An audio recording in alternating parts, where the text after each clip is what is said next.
लोगों को class 11th में आप लोगों को चैप्टर 3 हम पढ़ा रहे हैं, पादप जगत। क्या कौन सा जगत? पादप जगत के बारे में हम आप लोगों को पढ़ा रहे हैं। तो पादप जगत हम लोग कहते हैं कि पादप का कितना इंपॉर्टेंस आज रोल है, ये हम भी जानते हैं और आप लोग भी जानते हैं, है ना जी।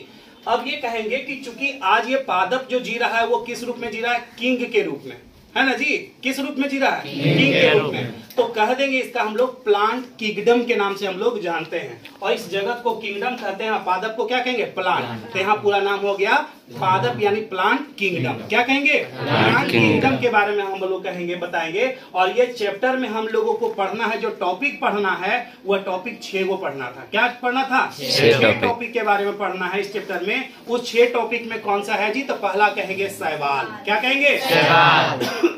दूसरा कहेंगे ब्रायोफाइटा। शैवाल हो गया, ब्रायोफाइटा हो गया, टेरिडोफाइटा हो गया, एंजियोस्पर्म हो गया, जिम्नोस्पर्म हो गया। याद हुआ? पहला मैंने क्या कहा? शैवाल।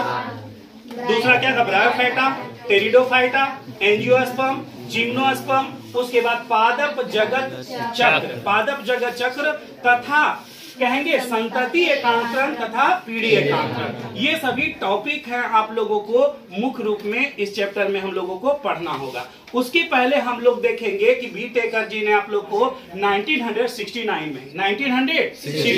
में बी टेकर ने 5 जगत वर्गीकरण की पद्धति अपनाई थी, जिसमें से बांटा था मोनेरा, प्रोटिस्टा, फंजाई, है ना, प्लांटेट, क्या था? प्लांटेरम, प्लांटी जगत था, और उसके बाद एनेमिलिया था। तो इसमें मुख्य रूप में हमने पिछले चैप्टर में यानी एक्सरसाइज 2 में मोनेरा, प्रोटिस्टा और फंजाई के चर्चा कर चुके हैं, और यहाँ पे हम लोगों को जो चर्चा करना होगा वो प्लांटी जगत के बारे में चर्चा करना होगा। यानी मुख्य रूप में हम लोग प्लांटी के बारे में ही पढ़ेंगे, और उस प्लांटी में से भी हम लोगों को जो चर्चा होगा वो इसी सब चर्चा का होगा। शैवाल, ब्रायोफाइटा, टेरिडोफाइटा, एंजियोस्पर्म, जिम्नोस्पर्म, और क्या था? पादप जगत चक्र एवं संतति एकांतरण या पीढ़ी एकांतरण। इसमें देखिए क्या चर्चा करना है जी। तो हम लोग सबसे पहले हम लोग चर्चा करेंगे इस पादप वर्गीकरण का इतिहास जो है ना वो बहुत पुराना है। क्या है जी? तो इतिहास तो पुराना होता ही है कि नहीं? नहीं पुराना होता है? इतिहास पुराना होता है तभी हम उसे इतिहास कहते हैं। तो यहाँ पे हम लोग कहेंगे कि पादप वर्गीकरण का इतिहास जो है वो बहुत पुराना है, और जब पुराना जो चीज होता है तो उसको समझने के लिए आम बात तो है नहीं, हम लोग ऐसे ही समझ तो नहीं जाएंगे, हलवा तो है नहीं। तो उसको समझने के लिए हमने उसको 4 काल में बांटा। कितने काल में बांटा? 4 काल में बांटा। प्रथम काल, द्वितीय काल, तृतीय काल, चतुर्थ काल। अब यहां से निकल कर आता है सर प्रथम काल, मतलब थियोफ्रेस्टस का काल। याद हो गया? प्रथम काल को हम लोग कहेंगे थियोफ्रेस्टस का काल कहेंगे। अब ये थियोफ्रेस्टस, द्वितीय काल को हम लोग क्या कहेंगे? तो द्वितीय काल को कैरोलस लीनियस का काल कहते हैं, और तृतीय काल को हम लोग कहते हैं। तो इसमें 2 गो शामिल था, जिसमें नाम था क्या? यहाँ पे जोसेफ बेंथम थे, जोसेफ बेंथम तथा जोसेफ डाल्टन हुकर। याद रख लेना, क्या कहेंगे? जोसेफ बेंथम तथा जोसेफ डाल्टन हुकर। हुक जानने से याद रख लेना। तृतीय काल में जोसेफ बेंथम तथा जोसेफ डाल्टन और हुकर, ये सभी मिलकर इन सभी को मिलाकर क्या कहता है? तृतीय काल। और इनकी एक बताएंगे, इनकी एक पुस्तक थी जिसका नाम था जनरा प्लांटेरम, ये आगे चर्चा करेंगे। उसी तरह से चतुर्थ काल में आता है जिसको कहते हैं चार्ल्स डार्विन का काल, और जो भी चल रहा है उसी काल में हम लोग कहेंगे चार्ल्स डार्विन का काल।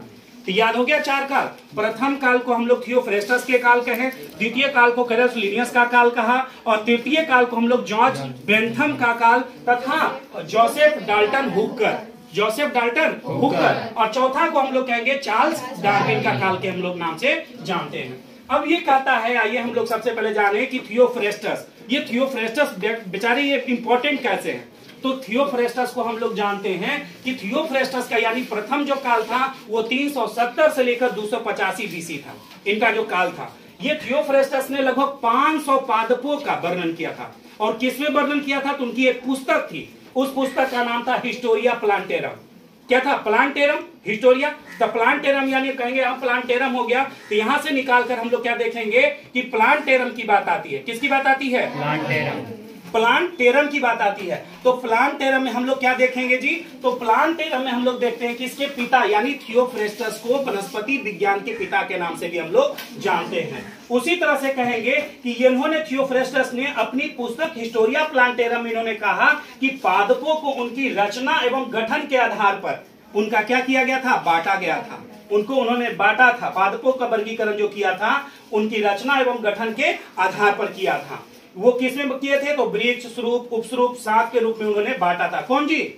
थियोफ्रेस्टस का काल प्रथम काल के रूप में हम लोग कहेंगे। और द्वितीय काल को कहेंगे कैरोलस लीनियस का काल कहेंगे। और द्वितीय कैरोलस लीनियस का काल आइए हम लोग यहाँ देखते हैं तो कहते हैं इनका काल था 1707 से लेकर 1778 का काल था और लगभग 6000 पादपों का इन्होंने वर्णन किया था। कितने? 6000 पादपों का वर्णन किया था। और इनकी एक अपनी पुस्तक थी जिसका नाम था स्पेसीज प्लांटेरम। और इन्हें यानी कैरोलस लीनियस को वर्गीकरण का जनक कहा जाता है। क्या कहा जाता है? वर्गीकरण का जनक के नाम से हम लोग जानते हैं। और इन्होंने कहते हैं कि कैरोलस लीनियस जी ने इसके यानी द्वितीय काल को जो बांटा था वो पादपों का वर्गीकरण किया था वो लैंगिक लक्षणों के आधार पर किया था। किस आधार पर किया था? लैंगिक लक्षणों के आधार पर इनका वर्गीकरण किया था। अब तीसरा काल में आ जाइए जिसको हम लोग जब कहते थे तृतीय काल को जोसेफ बेंथम तथा जोसेफ डाल्टन का काल या हुकर के नाम से हम लोग जानते हैं। इनका काल जो था 1817 से लेकर 1911 का काल था। इनका एक अपना पुस्तक था जिसमें था जेनरा प्लांटेरम। इस जेनरा प्लांटेरम में उन्होंने क्या किया था? आवृतबीजी का वर्गीकरण किया था। क्या किया था? आवृतबीजी का वर्गीकरण किया था। और इन्होंने उसका जो वर्णन किया था वो कायिक एवं जनन संरचनाओं के आधार पर किया था। कायिक एवं जनन संरचनाओं के आधार पर किया था। और ये जो लास्ट आता है जिसको चतुर्थ काल के नाम से हम लोग जानते हैं वो चार्ल्स डार्विन के बाद का काल कहा जाता है। और इन्होंने पादपों का जो वर्गीकरण किया था विकासीय संबंधों एवं आनुवांशिक समानताओं के आधार पर किया था। ठीक है, आप लोग को पसंद आए तो लाइक और सब्सक्राइब कीजिए। ठीक।